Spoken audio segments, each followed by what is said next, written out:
नमस्कार. मी अनुराधा नेरुरकर मुंबईहून बोलते आहे. मला वाटतं मध्ये थोडासा डिस्टर्बन्स झाला, त्यामुळे पुन्हा एकदा सुरुवात करते आहे. आजच्या ह्या मुक्तसृजन साहित्य पत्रिकेच्या लाईव्ह फेसबुक पेजवर मी माझा कवितेसोबत चालताना हा कार्यक्रम इथे सादर करते आहे. आणि याच्यासाठी मला निमंत्रित केल्याबद्दल मी या पेजचे संपादक डॉक्टर महेश खरात आणि सहसंपादक डॉक्टर रामकिशन दहीफळे, डॉक्टर संतोष देशमुख आणि सगळ्यात महत्त्वाचा दुवा म्हणजे आमची कवयित्री आणि लेखिका मैत्रीण प्रिया धारूरकर, या सर्वांना मनापासून धन्यवाद देते. आजच्या या अतिशय कठीण काळामध्ये आपण सर्वांनी एक साहित्यविषयक चळवळ इथे सुरू करून फारच मोठं योगदान ह्या साहित्य क्षेत्राला दिलेलं आहे. आणि ह्या पेजवरचे कार्यक्रम मी बऱ्याच वेळा पाहत असते, कारण अतिशय आशयगर्भ असे कार्यक्रम इथे सादर केलेले जातात. आणि म्हणूनच आज त्याच पेजवर मला इथे आज माझा कार्यक्रम सादर करण्याची संधी मिळते. याबद्दल मला अतिशय आनंद वाटतो आहे. आजच्या ह्या कार्यक्रमामध्ये मी माझ्या कवितेच्या प्रवासाबद्दल थोडंसं बोलणार आहे आणि थोड्याशा आपण कविताही ऐकणार आहोत. अशी प्रसव वेदना असे जीव घेणे दान, एका फुलासाठी गेल्या लक्ष पाखळ्या खोडून, असं आरती प्रभूंनी म्हटलेलंच आहे. पण मला कधीही हॅलो हॅलो बरं बरं ठीक आहे. आणि असं आरती प्रभूंनी म्हटलेलं आहे. आणि पण मला असं कधी वाटलं नाही की ही अशी प्रसव वेदना आपल्याला कधीतरी अनुभवावी लागेल. कारण कसं म्हणजे वाचनाचा वारसा होता घरामध्ये. आम्ही एक वर्गीय कुटुंबातली मी एक मुलगी. आईकडून वाचनाचा वारसा आलेला होताच. आणि तेव्हा आम्ही लहान असताना कुठेही काही कशात प्रावीण्य मिळवलं की आम्हाला कोणीही आणि कसली भेट द्यायची नाही. हल्लीसारखं गिफ्टचं काही तंत्र तेव्हा नव्हतं. आम्हाला पुस्तकच मिळायची. आणि तेव्हा त्यामुळे वाचन हे आवडीचा विषय होता. पण मी कधी कविता लिहीन असं मात्र मला कधी वाटलं नव्हतं. आणि नंतर त्या कवितेचे माझे सूर जुळले, ते सुद्धा परदेशामध्ये. त्याचं असं झालं म्हणजे 1998 मध्ये जागतिक मराठी अकादमीचा युरोप दौरा होता. तिथल्या युरोपीय संमेलनासाठी निमंत्रित केलेला. आणि त्या निमित्ताने बरीच जण त्या दौऱ्यासाठी चालली होती. कारण तेव्हा आतासारखी काही टूर्स वगैरे काही नव्हत्या विशेष. त्यामुळे बरं आमच्या एवढ्या 80 जणांच्या चमूमध्ये कोण कोण होते तर बरेच राजकारणी, उद्योजक आणि साहित्यिक आणि आमच्यासारखी सामान्य माणसं. तर राजकारणी एक सेकंड जस्ट हॅलो पण सुरू नाही झालं का? अजून दिसत नाहीये.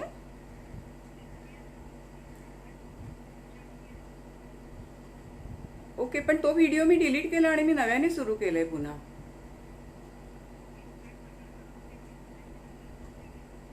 हो, मला अगं कमेंट्स दिसत नाहीये.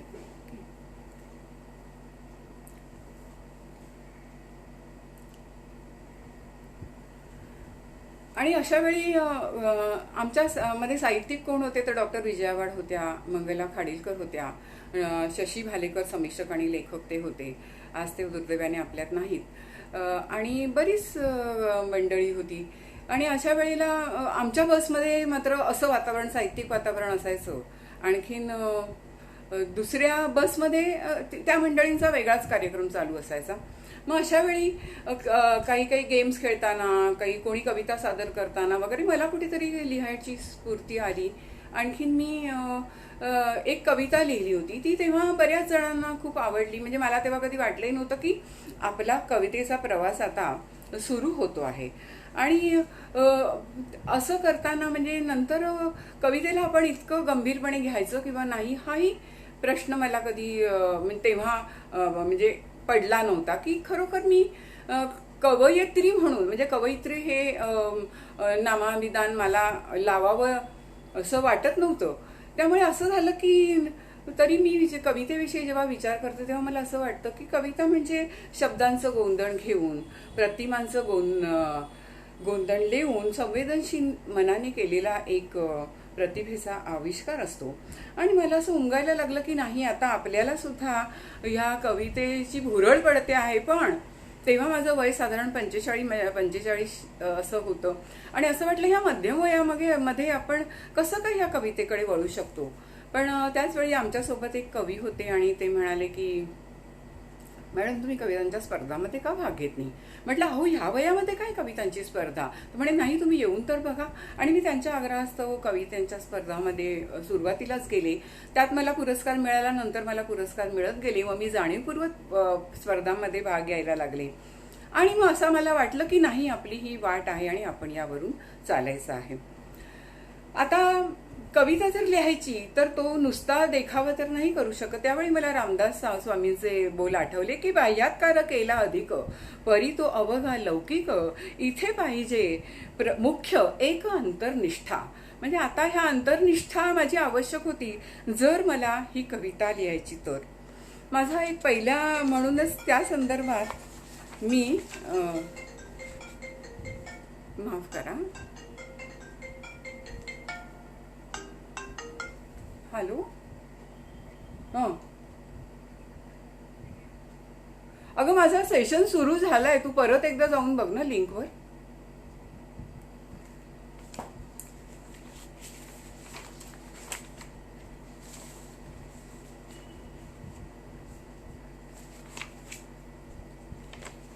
मला ऐकू येत आहे ना आपल्याला सगळ्यांना? मला इथे कमेंट्स दिसत नाहीयेत त्यामुळे. आणि माझ्या दुसऱ्या कोणी मैत्रिणी बघतायत त्यांनाचाही गोंधळ चाललाय की त्यांना तो मी आधीचा व्हिडिओ डिलीट केलेला मला वाटतं लक्षात येत नाहीये. मी आता ह्या कवितेच्या संदर्भातलीच, म्हणजे तेव्हा कविता मला जेव्हा सुचायला लागली त्या संदर्भातली एक कविता आपल्या पुढे ठेवते आहे. कविता आहे आसवेल. युग लोटली होती तिने कवाड बंद करून. खरंच मला कधी वाटलंच नव्हतं की मी कधी कविता लिहू शकेन. युग लोटली होती तिने कवाड बंद करून, स्वतःलाच कोंडून घेतल्याला तिची वृक्ष निबर कातडी झाडाच्या सालीसारखी वाटू लागली तिला. काळोखाचा तो अथांग डोह, काळोखाचा तो अथांग डोह तिच्याच निराश मनाचा. मग हे थेंब कुठले, मग हे थेंब कुठले, तिथेच तर हे अश्रू डोहाची खोली मापणारे. कधीतरी तिने त्या सालीसारख्या कातडीवरून हात फिरवला, कधीतरी तिने त्या सालीसारख्या कातडीवरून हात फिरवला आणि कुठेतरी तिला स्पर्श जाणवला एका कोवळ्या कोंबाचा. तोही तिच्या अश्रूंमधूनच रुजला होता. अचानक तिला प्रकाशाची तिरीत दिसली, अचानक तिला प्रकाशाची तिरीत दिसली. तेव्हाच मनाची दारं उघडून तिने ठरवलं, अश्रूंनी काजळ डोह भरण्यापेक्षा, अश्रूंनी काजळ डोह भरण्यापेक्षा या कोंबालाच का पाणी देऊ नये. तीच रुजवात होती, तीच रुजवात होती तिच्या आसवेलीची, प्रकाशाकडे झेप घेणाऱ्या, प्रकाशाकडे झेप घेणाऱ्या. मला पहिला राज्यस्तरीय पुरस्कार मिळाला जो 2001 मध्ये श्री अक्षरधन या संस्थेमध्ये. तिथे मी माझी बदली कविता सादर केली होती आणि तिथे माझी ओळख तिथे कुसूत्र संचालन करत असलेल्या कवी अरुण म्हात्रे यांच्याशी झाली. आणि त्यानंतर अरुण म्हात्रेंना मी सादर केलेली कविता खूपच आवडली आणि त्यांनी मला नंतर वेळोवेळी मला खूप मदत केली, मला मार्गदर्शन केलं, मला बऱ्याच ठिकाणी कवितेसाठी निमंत्रणं दिली, व्यासपीठ मिळवून दिलं आणि यासाठी खरोखरच मी त्यांची खूप ऋणी आहे. पण ह्या बदल कवितेने बरेच बदल घडवले, मला बरेच पुरस्कार मिळाले आणि मला ही कवी संमेलनाची दारं उघडी झाली. आता आपण कविता जेव्हा लिहित असतो तेव्हा आपण ती निसर्गावर लिहितो, प्रेमावर लिहितो आणि मग नंतर ह्या दोघांची आपण सांगड घालायला लागतो. त्यातून आणखीन एखादं नवीन रसायन आपण तयार करतो आणि असा हळूहळू आपला प्रवास चालू असतो. आता सध्या पावसाचे दिवस आहेत पण आमच्याकडे मुंबईत तरी काही इथे पाऊस नाहीये. म्हणून आता ह्या संदर्भात एक छोटीशी पावसाची कविता सादर करते आणि नंतर पुढे जाते. नुसतीच पावसाची नाहीये. कविता ही शपथ. पाऊस दारातून आत येऊ लागला, पाऊस दारातून आत येऊ लागला म्हणून बंद केला दरवाजा, तर खिडक्यांच्या तावदानावर वाजू लागला त्याचा तडतड बाजा. खिडक्याही बंद केल्या मी तर घरंगळत राहिला सतत पनळीतून. थेंबा थेंबातून विचारत होता मला, थेंबा थेंबातून विचारत होता मला, का नकोसा झालो मी तुला, का नकोसा झालो मी तुला. कसं सांगू त्याला, कसं सांगू त्याला, ज्याच्यासाठी तू हवा असायचास, ज्याच्यासाठी तू हवा असायचास तोच निघून गेलाय, कारण न सांगण्याची शपथ घालून, कारण न सांगण्याची शपथ घालून. सुरू आहे मुक्यानेच कलबला, सुरू आहे मुक्यानेच कलबला, काळजाच्या ओल्या गाभ्यातून, काळजाच्या ओल्या गाभ्यातून. आता माझी कवितांचा प्रवास चालू झाला होता. कवी संमेलनांच्या आमंत्रणापेक्षा मी स्वतः कवी संमेलनं पाहायला किंवा ऐकायला जात होते. अशाच एका कवी संमेलनामध्ये जिथे मी ऐकायला गेले होते, तिथे मला अरुण म्हात्रेंनी बोलवून घेतलं व्यासपीठावर आणि तिथे मी जी सादर केली कविता ती माननीय रामदास फुटाणे यांनी ऐकली. आणि मला दुसऱ्या दिवशी त्यांचा फोन आला की मी तुमचं सादरीकरण पाहिलेलं आहे, तर मी असे कार्यक्रम करतो, तेव्हा तुम्ही या कार्यक्रमासाठी आमच्याबरोबर येऊ शकाल का. यापूर्वी मला बऱ्याच जणांनी सुचवलं होतं की तू का नाही विचारत रामदास फुटाणेंना, ते एवढे चांगले कवितेचे कार्यक्रम घेतात, पण तो माझा स्वभाव नव्हता. पण रामदास फुटाणे, ज्यांना मी नाना म्हणतो, ते आजही कानाकोपऱ्यातल्या कवींना शोधून त्यांना व्यासपीठ देतात, यात त्यांची ख्याती आहे. आणि नंतर त्यांनी मलाही त्यांच्या ह्या सगळ्या चमूमध्ये सामील करून घेतलं. आणि मी कधी कल्पनाही केली नव्हती की अशोक नायगावकर, डॉक्टर विठ्ठल वाघ, फमू शिंदे, विष्णू सूर्या वाघ, महेश केळुसकर किंवा नलेश पाटील, ह्या सगळ्या कितीतरी नामवंत कवींसोबत मला कधी व्यासपीठ मिळेल आणि मी त्यांच्याबरोबर महाराष्ट्रातल्या कानाकोपऱ्यात जाईन, गोव्यामध्ये, दिल्लीमध्ये. नानांनी आम्हाला बऱ्याच ठिकाणी कवितेसाठी व्यासपीठ मिळवून दिलं. आणि जागतिक मराठी अकादमीच्या निमित्ताने सुद्धा आम्ही बरी कवी संमेलनं केली. म्हणजे नानाबद्दल सांगायचं, तो त्यांचा 12 मार्चचा टिळक मंदिरातला जो कार्यक्रम असतो पुण्यामधला, किंवा पुणे फेस्टिवलमधला बालगंधर्व रंगमंदिरातला कार्यक्रम असो, म्हणजे तेव्हा मला कळायला लागलं की कवितेच्या कार्यक्रमाला सुद्धा इतका प्रेक्षक वर्ग असतो मोठ्या संख्येने, आणि लोक अशी कशीही बसून बाहेर उभं राहून या कविता ऐकत असतात. आणि आता मगाशीच मी माझ्या एक आभाळ संग्रहाबद्दल जी बोलले, तोपर्यंत माझा एकच संग्रह प्रकाशित झाला होता. आणि त्या संग्रहाची एक माझी आठवण आहे की त्याला प्रस्तावना मंगेश पाडगावकरांनी दिली होती. आधी सुरुवातीला त्यांची तब्येत बरी नव्हती, तेव्हा म्हणाले होते मी काही निवडक कविता वाचेन आणि मग प्रस्तावना देईन. पण ते सलगपणे माझ्या कविता वाचत गेले आणि त्यांनी प्रस्तावनाही लिहिली. आणि अक्षरशः 2 दिवसामध्ये त्यांनी मला फोन करून कळवलं की मला तुमच्या कविता आवडल्या आहेत आणि मी तुम्हाला प्रस्तावना लिहून दिलेली आहे. म्हणजे मंगेश पाडगावकरांनी स्वतः फोन करून मला हे कळवावं. त्यानंतर त्यांनी माझी चौकशी केली, तुम्ही कुठे राहता, कुठे नोकरी करता, आपला पत्ता दिला, गल्लीतनं कसं यायचं, कसं चढायचं, ह्या सगळ्या सूचना दिल्या. मी त्यांचा पाहुणचार अगदी आनंदाने घेतला. त्यांच्या सौभाग्यवती होत्या तिथे आणि त्यांचं जे मिश्किल बोलणं हे सगळं मी अनुभवलं. अतिशय हृदय अशी आठवण आहे. त्यानंतरही मी काही वेळा गेले त्यांच्या घरी, पण ही पहिली भेट म्हणजे. आणि मी निघताना त्यांनी मला त्यांच्या सुंदर हस्ताक्षरामध्ये लिहिलेली प्रस्तावना माझ्या हातात ठेवली. आणि ह्या सगळ्या आठवणी म्हणजे माझ्यासाठी एक अनमोल ठेवा आहे. ह्या पुस्तकाला सुद्धा काही निवडक पुरस्कार लाभले. आणखीन मी आता आकाशवाणीवर वगैरे माझे पण कार्यक्रम व्हायला लागले होते, वनिता मंडळामध्ये, साहित्य सौरभमध्ये. तेव्हाच्या कार्यक्रम अधिकारी मालती माने वगैरे, नंतर छाया भुंजाळ, त्या आत्ताच्या सगळ्या ज्या आहेत, आपल्या उमा दीक्षित आहेत, नेहा खरे किंवा ज्योत्स्ना केतकर, ह्या सगळ्यांनी मला खूपच स्नेहाची वागणूक आतापर्यंत दिलेली आहे. आणि मला एक अशोक मुळे, आमचे जे डिंपलचे प्रकाशक, त्यांच्याबद्दलही सांगावं असं वाटेल की ते नुसतं पुस्तक प्रकाशित करून थांबले नाही, तर त्यांनी अनेक कार्यक्रमामध्ये मला निमंत्रणं दिली. त्यांच्या स्वतःच्या वसई जल्लोषमध्ये कितीतरी वेळा मला त्यांनी बोलवलेलं आहे. आणि मी खरोखरच त्यांची ऋणी आहे, कारण नुसतं पुस्तक प्रकाशक ते लेखक असं नातं त्यांनी न ठेवता त्यांनी खरोखरच फार एक कौटुंबिक स्वरूपाचं नातं त्यांनी जपलेलं आहे. आणि ह्या बऱ्याच मंचावर मी सादर केलेली एक कविता तुमच्या पुढे सादर करते, जी कविता आहे दार आणि खिडकी.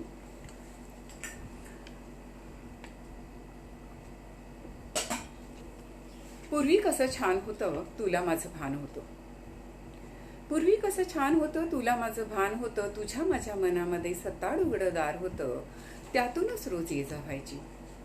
जेव्हा दोघं भेटायचो ओठात कविता असायची, जेव्हा दोघं भेटायचो ओठात कविता असायची, जी तुझी तीच माझी, अदलाबदल शब्दांची फक्त होत असायची. मी घरदार सोडून मी घरदार सोडून आले जुने दोर तोडून, तुझं माझं आपलं नवं नातं जोडून, तेव्हा जमीन तुझी मला माझीच वाटायची. पण कधी कसं कोण जाणे तुझं जगच बदलत गेलं. पण कधी कसं कोण जाणे तुझं जगच बदलत गेलं. तुझ्या आशा आकांक्षांचं क्षितिज विस्तृत होत गेलं. तुझ्या माझ्यातल्या दाराची फक्त उघडझापच व्हायची. आपल्याच धुंदीत असायचास, पाळीव कुत्र कुरवाळायचास. आपल्याच धुंदीत असायचास, पाळीव कुत्र कुरवाळायचास. त्या प्राण्यासाठी मात्र आवर्जून वेळ द्यायचास. अरे त्या कुत्र्याची तरी मी किती असूया करायची. तुझ्या माझ्या मधलं दार आता मिटलेलंच आहे. तुझ्या माझ्या मधलं दार आता मिटलेलंच आहे. तुझ्या माझ्या मनासारखं पुरतं विटलेलंही आहे. चुकून कधी उघडलंच तर फक्त कुरकुरत ती गंजलेली बीजागर मी किती दिवस जपायची. कालच तुझ्या वकिलाचं सूचनापत्र पोचलं आहे. मोडलेलं दार कायम बंद करायचं ठरलं आहे. दारासोबत माझ्या मनाची खिडकी सुद्धा बंद आहे. कोंडलेला अंधार मला बाहेर यायला नको आहे. कुठून तरी कळलं आहे तू मात्र नवी खिडकी उघडली आहेस. झगमगत्या चंदेरी प्रकाशाची.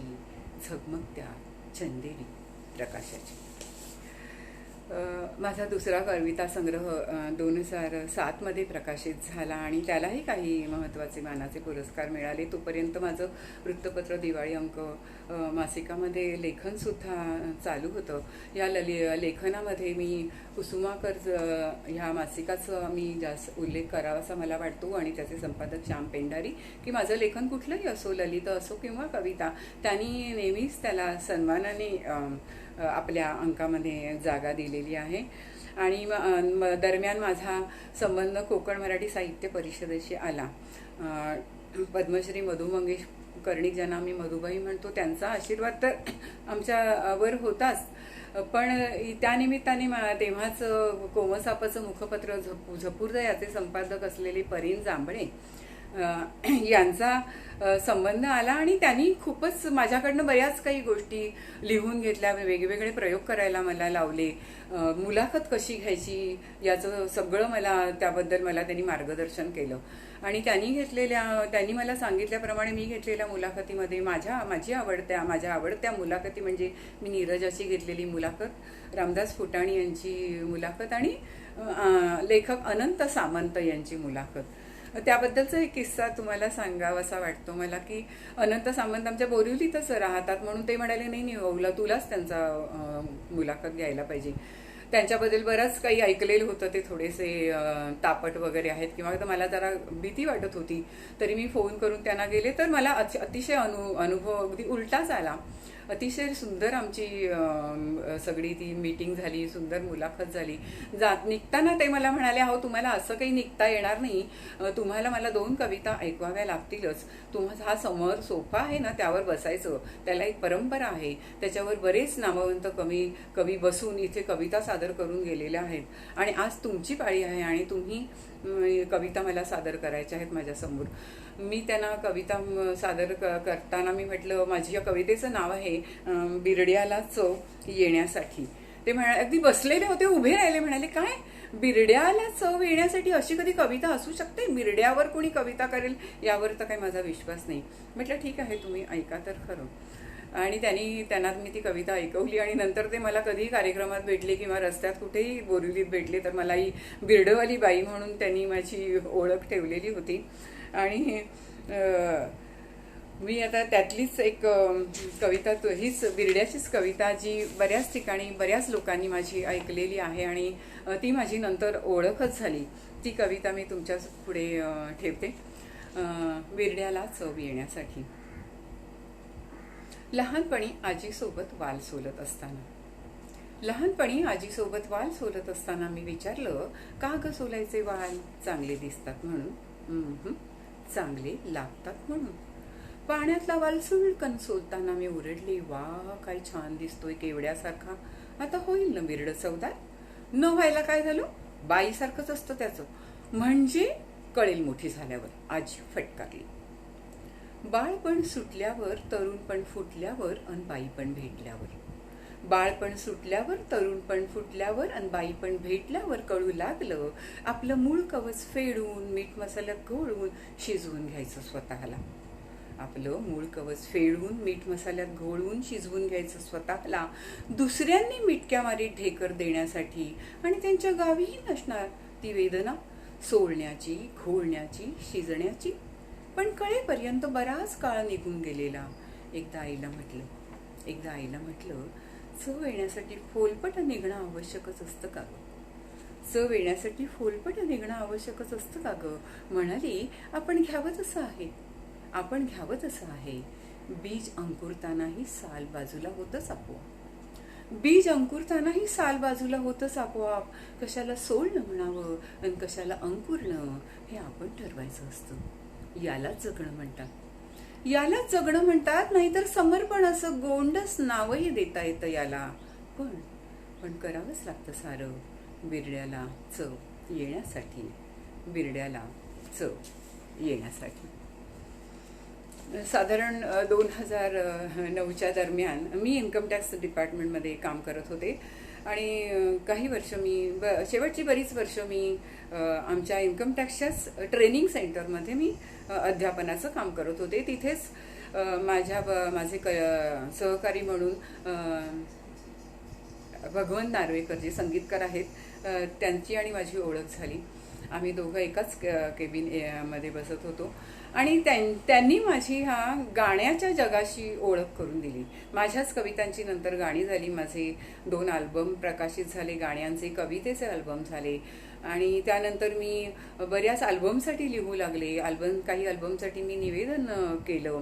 आणि त्यांनीच मला ह्या चित्रपट गीतासाठी सुद्धा मला संधी दिली. आणि करूया उद्याची बात या पर्यावरण विषयक असलेल्या चित्रपटामध्ये मी माझं पहिलंच गीतलेखन केलं, जे गीत सुरेश वाडकरांनी गायलं होतं. आणि त्याला पहिल्याच गीताला मटा सन्मान पुरस्कारासाठी मानांकन मिळालं. आणि ही माझ्यासाठी अतिशय आनंदाची गोष्ट होती. पण आणि खरोखरच नंतर असे अल्बम वगैरे करत असताना मला एक आनंद, म्हणजे ही एक वेगळीच दुनिया होती. पण मी कधी कल्पना पण केली नव्हती की नामवंत गायक म्हणजे सुरेश वाडकरांचीच मला वाटतं माझी 6 ते 7 गाणी गायली असतील. रवींद्र साठे, मधुरा दातार, संगीता चितळे, मंदार आपटे, ऋषिकेश रानडे, प्राजक्ता रानडे, अशा बऱ्याच नामवंत गायकांनी माझी ही अल्बमसाठी आणि चित्रपटासाठी गाणी गायलेली आहेत. नंतर मला वाटतं काही चित्रपट नोटाबंदीनंतर किंवा आणि काही कारणानंतर अजूनपर्यंत तरी काही ते प्रकाशित झालेले नाही आहेत. त्यामुळे ती गाणीही त्यामुळे प्रकाशित झालेली नाहीत. पण मला त्यांनी एक वेगळा आनंद दिला आणि ती एक वेगळी आठवण मी माझ्याकडे ठेवलेली आहे. कारण हा सुद्धा माझ्या कवितांच्या प्रवासामधलाच एक महत्त्वाचा टप्पा होता. आणि असा माझा प्रवास चालला असतानाच माझं काही लेखन तर चालूच होतं. मला असं वाटतं की स्त्री पुरुष समानतेविषयी आपण बरंच काही बोलत असतो. आणि आमची जी ही पिढी आहे म्हणजे माझ्या वयाची, त्यांनी बरीच स्थित्यंतरं पाहिली आहेत. म्हणजे आधीचं बाळबोध वळण, तसेच संस्कार, नंतर आमची मुलं वेगळ्या वातावरणात वाढली, ग्लोबलायझेशन, कम्प्युटरायझेशन, ह्या बऱ्याच सगळ्या स्थित्यंतरामधनं आम्ही गेलो. पण तरी सुद्धा अजून मला असं वाटतं की आपल्याला म्हणावा तितका काही फरक पडलेला नाहीये. म्हणजे मी काही स्त्रीमुक्ती वगैरे बद्दल मला काही बोलायचं नाही, पण तरी सुद्धा मग त्याच वेळेला मी एक कविता लिहिली होती. माझी कविता होती गॅरंटी. आणि ती कविता मी तुमच्यापुढे सादर करते. नकली दागिन्यांचा विक्रेता दाखवत होता पाटल्या बांगड्या साखळ्या हार झळाळणारं चमकदार. पाटल्या बांगड्या साखळ्या हार झळाळणारं चमकदार, सारं कसं लकाकणारं, खऱ्यालाही लाजवणारं. म्हणाला पॉलिशाचं पक्क आहे, कसंही वापरा, वर्षाची गॅरंटी आहे. कसंही वापरा, वर्षाची गॅरंटी आहे. त्याआधी गेलंच तर नग दुसरा बदलून घ्यावा. लेबल सहित डबी मात्र जपून ठेवा. लेबल सहित डबी मात्र जपून ठेवा, म्हणजे पैसे परतीचीही गॅरंटी आहे. मी मनात म्हटलं, अरे तू तर फक्त वर्षाचीच गॅरंटी देतो आहेस. तू तर फक्त वर्षाचीच गॅरंटी देतो आहेस. आम्हीच बघ वर्षानुवर्ष गॅरंटीने मिरवतो आहोत सुखाचा मुलामा दिलेले चेहरे. वर्षानुवर्ष गॅरंटीने मिरवतो आहोत सुखाचा मुलामा दिलेले चेहरे. कसाही वापर केला तरी सदा चमकदार झळाळणारे, नकली प्रतिष्ठेचा असलीपणा सांभाळणारे. नकली प्रतिष्ठेचा असलीपणा सांभाळणारे. शिवाय डबी ही आपसुकच जपली जाते. डबी ही आपसुकच जपली जाते, कारण त्यावरच लेबल असतं आमची ओळख दाखवणारं. फरक इतकाच की न बदलाची किंवा पैसे परतीची सोय मात्र इथे नाही. एकदा माल विकला आणि डबीवर लेबल लागलं.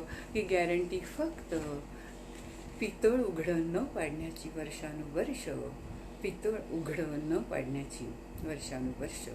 ही माझी कविता माझ्या आनंद निधन या संग्रहामध्ये पहिल्या आवृत्तीमध्ये आहे. नंतर माझ्या मैत्रिणी मला म्हणाल्या की अगं तू हे आपल्या पिढीविषयी तू लिहिलेलं आहेस, पण आताची पिढी तशी नाही. ती पिढी एकदम उगाच काही सहन करणारी नाही किंवा सरळ बोलणारी आहे. तर ह्या पिढीवर तू ह्याच कवितेच्या अनुषंगाने का लिहित नाहीस? मग मी खरोखरच मनावर घेतलं आणि गॅरंटी 2 असा ह्या कवितेचा पुढचा भाग जन्माला आला. त्याचा समावेश मी माझ्या दुसऱ्या आवृत्तीमध्ये मी केला. तोही आपल्या पुढे सादर करते. इथे हवी आहे कोणाला गॅरंटी यूज अँड थ्रोच्या जमान्यात, आणि लेबलही नको आहे दुसऱ्या कोणी लावलेलं. गॅरंटी हवीच असेल तर ती आम्हीच देणार आमच्याविषयी. लावणार नाही स्वत्वपणाला उगाच खोट्या प्रतिष्ठेपायी. निर्भीड असलो तरी नाही आम्ही बेगुमान. आमच्या जनुकातच आहे विवेकाची जाण.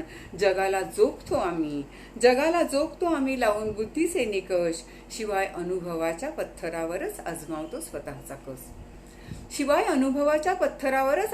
स्वतःचा कस. जरी लिहायलो सोयीसाठी नकली बांगड्या हार ठुशी. आहोत मात्र आम्ही साऱ्या सोने अस्सल बावन कशी. आपण आता स्त्रीबद्दल बोलतो आहे, स्त्रीच्या जगण्याबद्दल बोलतो आहे.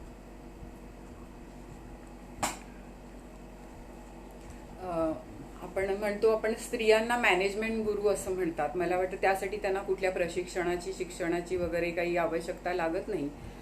आपला संसार कसा करावा आणि इतरांनाही कसं सांभाळावं हे त्यांना पक्क ठाऊक असतं.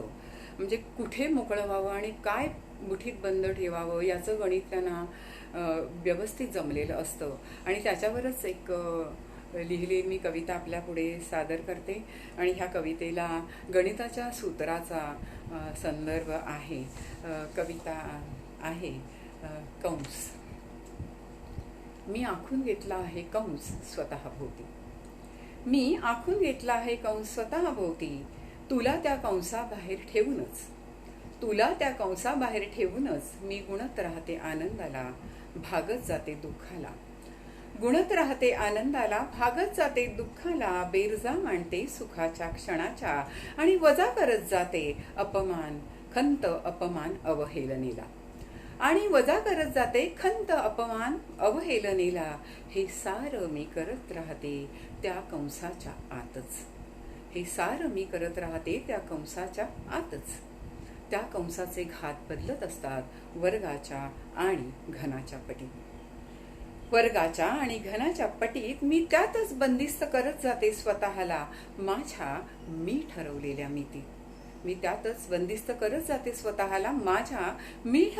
मितीत. ही परिमाणं मी कोणालाही कळू देत नाही माझ्याशिवाय. जगाला दिसत असतोस तू डावीकडे कंसाबाहेर असलेला. जगाला दिसत असतोस तू, डावीकडे कंसाबाहेर असलेला आणि कंसाबाहेर असलेला तरीही माझ्याशी जोडलेला आणि बरोबर चिन्हाच्या उजवीकडे असतो. आणि बरोबर चिन्हाच्या उजवीकडे असतं कंसातील बेरीज वजाबाकी गुणाकार आणि भागाकारांशी सुंदर. कंसातील बेरीज वजाबाकी आणि गुणाकार भागाकारांशी झुंजत मी कायम ठेवलेलं उत्तर, मी कायम ठेवलेलं उत्तर.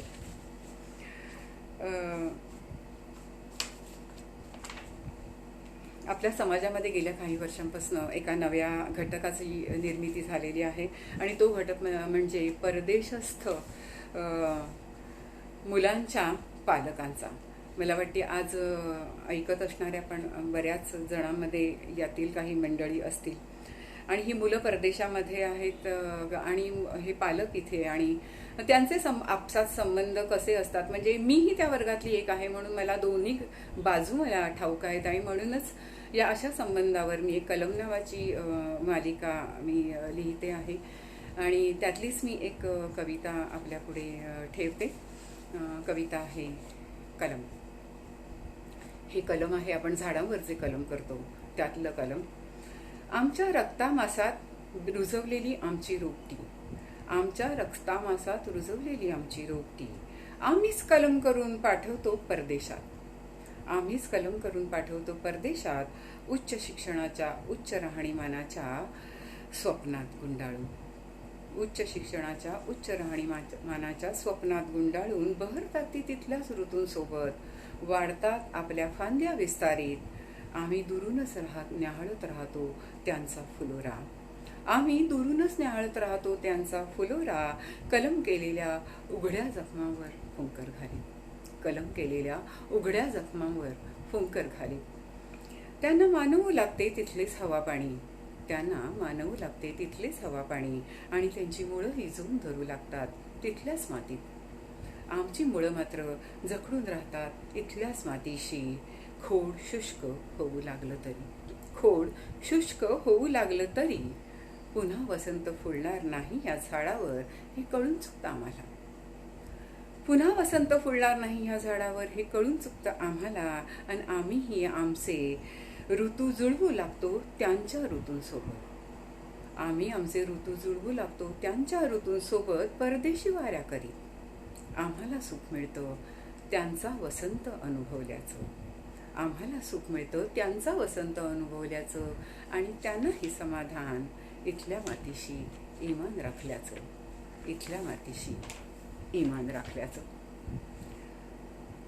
याच मालिकेतली मी एक दुसरी पण कविता सादर करते आहे कारण हा विषय फार जवळचा आहे. परदेश कविता आहे अधांतर. ही कविता दीपावलीमध्ये दिवाळी अंकात प्रसिद्ध झाली होती आणि 2 वर्षापूर्वी कवी प्रशांत असणारे हे त्यांनी एक व्हॉट्सअप उपक्रम रविवारची कविता म्हणून सुरू केला होता. त्याच्यामध्ये त्यांनी या माझ्या कवितेची निवड केली होती. कविता आहे अधांतर. परदेशात मुलाच्या घरी गेल्यावर, परदेशात मुलाच्या घरी गेल्यावर चढवते ती गरम कपडे अंगावर, चढवते ती गरम कपडे अंगावर, विसरून जाते पारंपरिक पोशाख काही दिवस आणि अल्पावधीत जुळवून घेते तिथल्या हवामानाशी, त्यांच्या वेळापत्रकाशी, इथल्या दिवसांचे तास मागे पुढे करीत, इथल्या दिवसांचे तास मागे पुढे करीत. त्यांनाही आधार वाटतो तिच्या तिथे असण्याचा, त्यांनाही आधार वाटतो तिच्या तिथे असण्याचा. धावपळीच्या रेडीमेड मेनूमध्ये, धावपळीच्या रेडीमेड मेनूमध्ये तिच्या हाताची खमंग चव सुखावून जाते त्यांना. सारी दुखणी कुपणी मायेच्या वासनात गुंडाळून, सारी दुखणी कुपणी मायेच्या वासनात गुंडाळून उचलून धरते ती त्यांच्या जबाबदाऱ्या आपल्या थकल्या खांद्यावर, आपल्या थकल्या खांद्यावर. सहवास सुखाची देवाणघेवाण होत असतानाच, सहवास सुखाची देवाणघेवाण होत असतानाच कधीतरी वेळ येते निघण्याची. उतरून ठेवते ती तिथल्या रुटीनची चढवलेली कात, उतरून ठेवते ती तिथल्या रुटीनची चढवलेली कात गरम कपड्यांसारखीच, वेध लागतात तिला तिच्या घराचे, गर्दीचे, गजबजाटाचे, धावपळीचे, गर्दीचे, गजबजाटाचे, धावपळीचे. परतीच्या प्रवासात विमानाने आकाशात झेप घेतल्यावर, परतीच्या प्रवासात विमानाने आकाशात झेप घेतल्यावर तिने सोडवून घेतलेलं असतं स्वतःला त्या उसन्या समाधानातून. तिने सोडवून घेतलेलं असतं स्वतःला त्या उसन्या समाधानातून. फक्त फक्त मोकळी होऊ शकत नाही ती, मोकळी होऊ शकत नाही ती निघताना नातवाने मारलेल्या गच्च मिठीच्या स्पर्शबंधातून, निघताना नातवाने मारलेल्या गच्च मिठीच्या स्पर्शबंधातून. झरतच राहतात डोळ्यांचे काठ प्रवासभर, झरतच राहतात डोळ्यांचे काठ प्रवासभर. खऱ्या अर्थाने अनुभवत असते ती अधांतर, खऱ्या अर्थाने अनुभवत असते ती अधांतर. आपण हल्ली पाहत आहोत मंडळी की दिवसेंदिवस माणसातलं माणूसपणच लयाला जायला लागले. आता या लॉकडाऊनच्या काळात तर आपण याचा खूपच चांगला वाईट दोन्ही अनुभव आपण याचे घेतले. आणि पण पाहतो की निसर्ग मात्र आपला धर्म पाळत असतो. आपण त्याच्याकडून माणसं पण काहीच शिकत नाही की. आणि अजूनही आता या करोनाचा पण उद्भव कसा झाला याला सुद्धा कारण आपणच आहोत, म्हणजे माणूसच आहे. पण तरीही जसं शहाणं व्हायला पाहिजे तसा माणूस काही शहाणा झालेला दिसत नाही. आणि ह्या निसर्गाबद्दल बोलताना मला झाडांचं उदाहरण द्यावंसं वाटतं की फक्त देण्याचं स्वरत झाडं आचरत असतात. आणि अशाच झाडांबद्दलची एक माझी कविता मी सादर करते आहे. काही साम्यस्थळे आणि फरक. झाडांचा जन्म बीजापासून माणसांचाही, झाडांचा जन्म बीजांपासून माणसांचाही. झाडे श्वासोश्वास करतात, माणसेही. झाडांना अन्न पाणी लागते, माणसांनाही.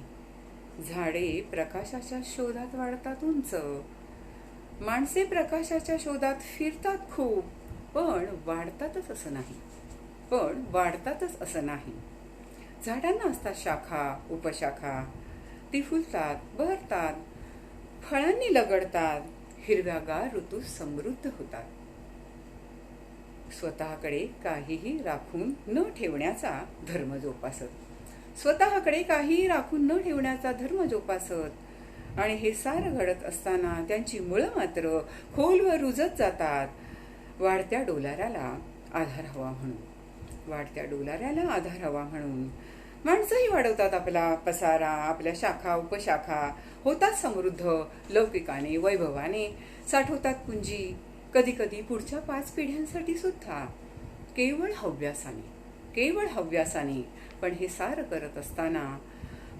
करत असताना विसरत जातात ती आपल्या मुळांना आणि मूल्यांना देखील, मुळांना आणि मूल्यांना देखील. उभारलेला डोलारा कधी जमीनदोस्त होईल याची शाश्वती नसली तरीही. झाडं कधी नाकारत नाहीत सावली, झाडं कधी नाकारत नाहीत आपली सावली कुणालाच. आणि त्यामुळे मिळणारा निवारा कोणालाही. अगदी त्यांच्या मुळावर घाव घालणाऱ्यांना सुद्धा, अगदी त्यांच्या मुळावर घाव घालणाऱ्यांना सुद्धा. माणसं मात्र सहजपणे नाकारतात आसरा, माणसं मात्र सहजपणे नाकारतात आसरा. कधी कधी आपल्या जन्मदात्यांनाही, कधी कधी आपल्या जन्मदात्यांनाही. कुऱ्हाडीचा दांडा गोतास काळ असं माणसंच म्हणतात, कुऱ्हाडीचा दांडा गोतास काळ असं माणसंच म्हणतात.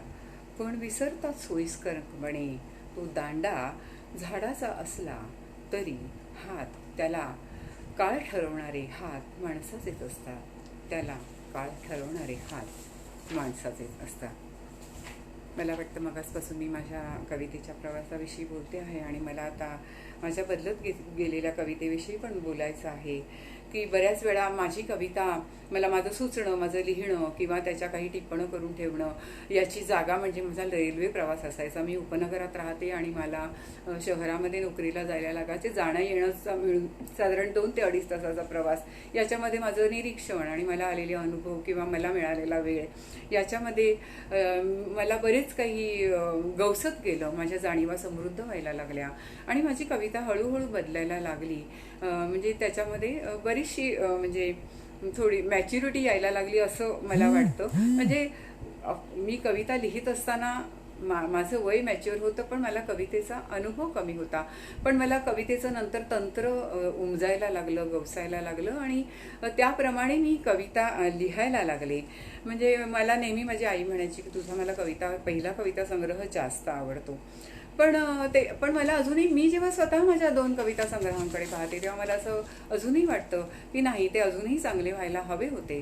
आणि मला वाटतं आता माझा 3रा कविता संग्रह किंवा आणखीन 2रा ललित लेखांचा संग्रह करताना मी नक्कीच ह्या सगळ्या गोष्टींचा विचार करून मी चांगलं प्रकाशन करण्याची काळजी घेईन असं मला वाटतं. पण मला एक मात्र जाणवतं की एक स्त्री असल्यामुळे आपले घर, संसार, ऑफिसची जबाबदारी आणि हे सगळं सांभाळताना एक बाई असण्याचा एक बराच मोठा अडसर असतो. त्यामुळे बऱ्याच वेळा माझ्या मनात यायचं की आपण जर पुरुष असतो तर. आणि त्याच्यावरच मी एक कविता माझी सादर करते आहे. कविता आहे लेखकाची प्रतिभावान बायको. उठल्या उठल्यास तिची लगबग त्याच्या नाश्त्यासाठी.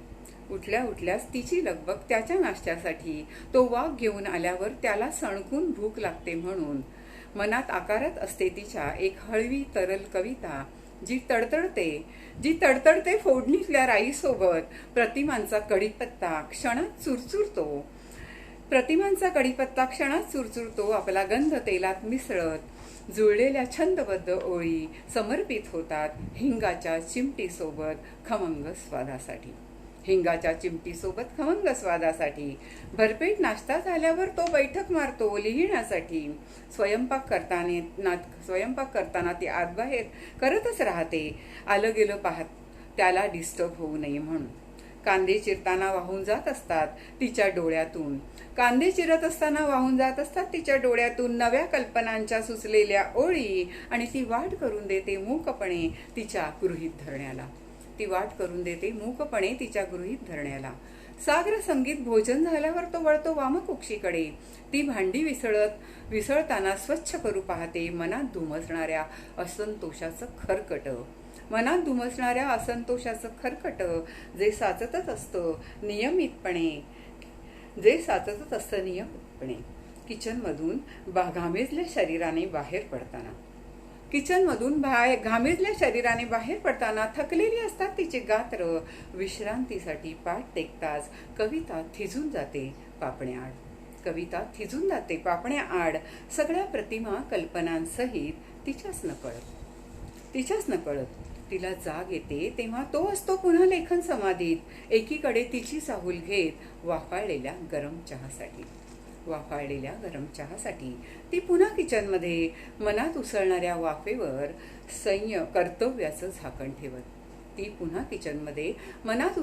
वाफेवर कर्तव्याचं झाकण ठेवत दिवस असाच सरतो. फुलत जातं त्याचं लेखन कागदांच्या दस्त्यासोबत. विझत जाते तिची प्रतिभा दिवसांच्या तासासोबत.